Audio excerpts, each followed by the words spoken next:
రోజు దేవుని వాగ్దానము కీర్తనల గ్రంథము 119వ అధ్యాయము 164వ వచనము.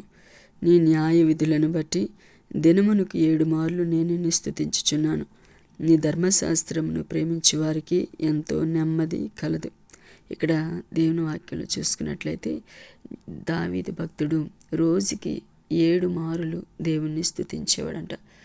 అలాగే దేవుని యొక్క వాక్యాన్ని ఎంతో ప్రేమించేవాడంట. దేవుని వాక్యాన్ని ప్రేమించే వారికి నెమ్మది కలుగుతుంది. దేవుని వాక్యాన్ని రోజు చదువు, నీ జీవితంలో నెమ్మదిని అనుభవిస్తావు. అలాగే దావీదులాగా రోజుకి 7 మార్లు దేవుని స్తుతించు. దావీదు ఖాళీగా ఉండే వ్యక్తి కాదండి. ఆయన ఒక రాజు. ఎన్నో యుద్ధాలు, ఎన్నో పోరాటాలు తన జీవితంలో, తన కుటుంబంలో తను ఎదుర్కొన్నాడు. అయినప్పటికీ తను రోజులో 7 మార్లు దేవుని స్తుతించేవాడంట. మరి నీవు దేవుని ఎన్నిసార్లు ప్రార్థన చేస్తున్నావు?